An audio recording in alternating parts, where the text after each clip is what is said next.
Big Brother is watching you in D.C., especially if you're in a car.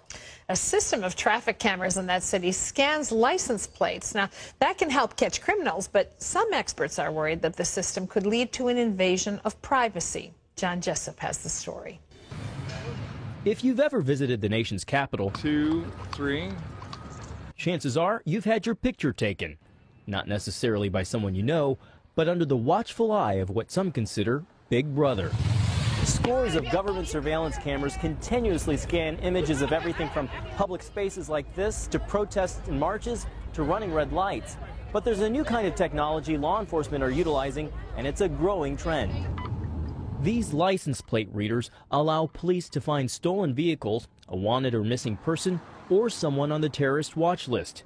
Each time a vehicle passes the camera, an image is collected and matched against the FBI's criminal database. If there's a match, stolen vehicle, police can spring into action, something they've always been able to do, but not nearly as quickly or productively. I'm absolutely confident saying that every day a felon is taken off the street as a result of this program. For privacy advocates, the concern is what's done with the information after it's been collected. It's absolutely natural and justifiable to wonder about how police will, without perhaps public observation, use this technology. Julian Sanchez, a privacy and technology expert, believes it eventually could be used to reveal much more than the make, model, and license of someone's car. What people, I think, ought to be pretty concerned about is the idea that everyone's movements, a map of where everyone has been, could be stored for 3 years for no particular reason at all, to later then be combed through for purposes unknown. There are those people that do have privacy concerns, and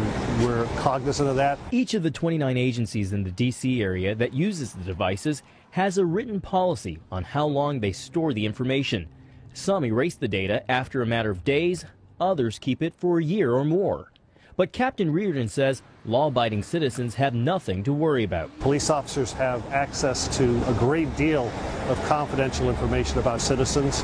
We safeguard that, and we safeguard this information also. my heart is with the need to protect communities. Andrew Taslitz is a law professor at American University.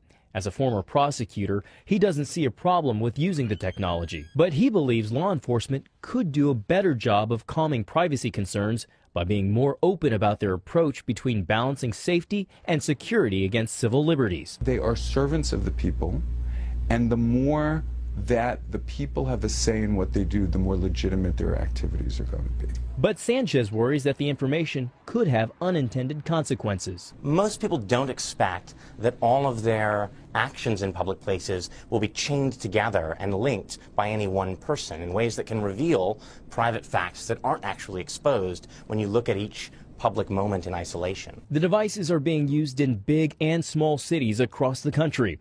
The Washington region recently received a $1.3 million grant from the Department of Homeland Security. A good part of that money will go toward buying more license plate readers later this year. John Jessup, CBN News, Washington. Well, welcome to the new world of technology and how that enables surveillance and then enables the records to be kept pretty much indefinitely. We've already seen it with facial recognition software, where literally everyone through a particular checkpoint can be checked against a database. Who are you? We're seeing it with license plate technology, where those snapshots are taken. That can then be collated in a larger database to track the movements of any particular car. On top of that, you have cell phone technology, all of which has a GPS.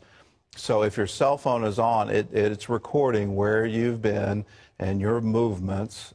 There are GPS systems in cars now which record those movements. So we're into a whole new world where you can literally have every data point about a person put into a database, and the government can get it. The other part of it is we're giving it away on the internet, and not to the government, but to private corporations, where every Google search is retained, every web transaction is retained, everything you do with a credit card is retained, and those are then used to create profiles of your purchasing. The good part of that is you get marketed goods that you may want to actually buy. The bad part of it is they know everything about you. Lee Webb has the rest of our top stories from the CBN Newsroom. Lee? Gordon, President Obama is asking Congress for greater power to shrink the federal government. His first idea, to merge 6 major trade and commerce agencies. One senior administration official says their programs can be confusing to business owners. Congress would have to give the president the authority to make those changes and then approve the details of the plan. The president promised to come up with a smart reorganization of the government in his last State of the Union speech nearly a year ago. President Obama has also asked Congress for another $1.2 trillion increase in the nation's debt limit. It's largely a formality, but it carries election year implications. It was the third and final such request the president was allowed under a deal the White House reached with lawmakers in August to prevent a government default. Congress has 15 days now to reject the president's request. Majority House Republicans immediately announced they would hold a vote next week on a resolution not to allow it. More Americans call themselves conservative than any other ideological label. A new Gallup poll finds that 40% describe their views as conservative, 35% as moderate, and 21% as liberal. Gallup notes this is the third straight year conservatives have outnumbered moderates. It's still early in the primary process, but evangelicals have not rallied behind one candidate just yet. Some evangelical leaders are meeting this weekend, though, in Texas to compare notes.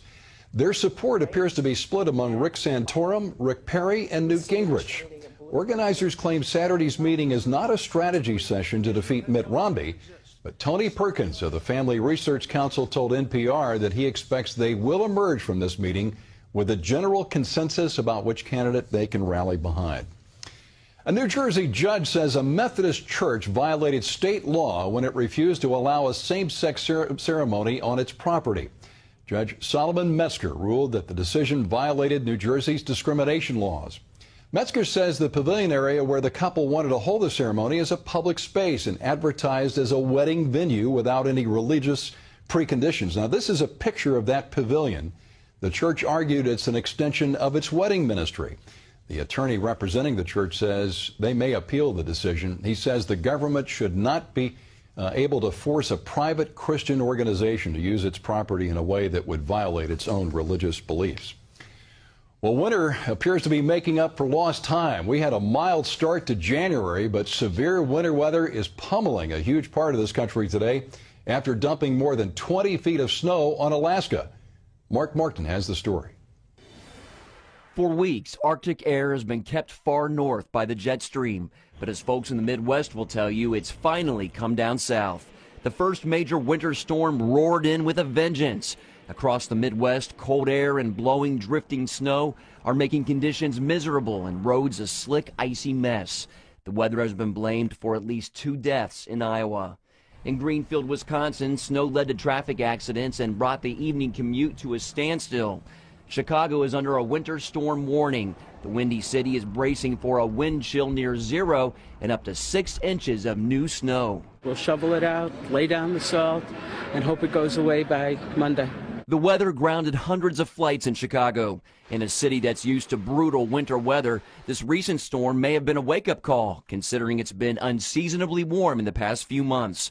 So far this winter, Chicago has seen less than 2 inches of snow, when normally by mid-January, more than a foot has blanketed the ground. The snow? Like I said, it's pretty. It hasn't been on the ground long enough to really have an effect on me yet. The winter storm is moving from the Midwest through the Great Lakes with its eyes set on New England. Residents there could see up to a foot of snow starting today.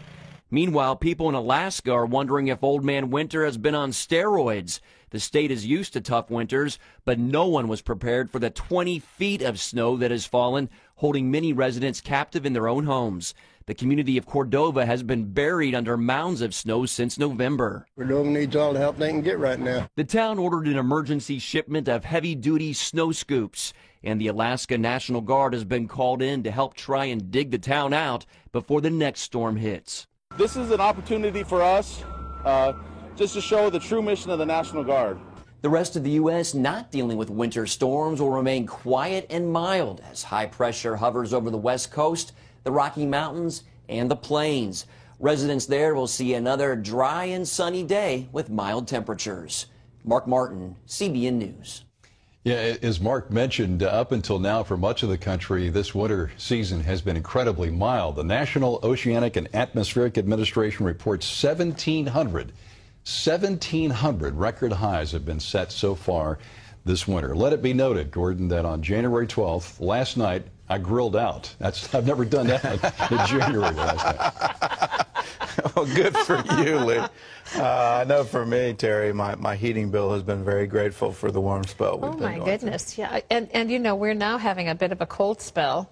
And today, earlier, 42 degrees. So for those of you who are suffering, it's 0 degrees in Chicago. I know we're not getting a lot of sympathy. Chicago is saying that's balmy weather.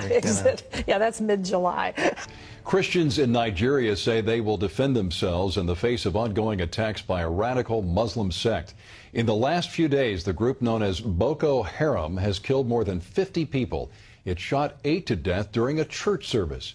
The pastor who heads the Christian Association of Nigeria tells reporters that Christians there can no longer sit back and allow the killings to continue. Boko Haram has promised to kill Christians living in Nigeria's largely Muslim north. A farmer on the West Bank has hope for the future thanks to Operation Blessing. Suleiman lives on his crops to support his family, but bad weather and bugs have taken their toll, and the 70-year-old was struggling to keep his crops alive. Operation Blessing, though, built Suleiman and his family a new greenhouse that gives his crops the protection they need. It will also allow him to farm year-round and increase his income. Suleiman says he plans to teach his grandsons how to farm so they can support the family when he is no longer able. And you can find out more about Operation Blessing by going to its website at ob.org.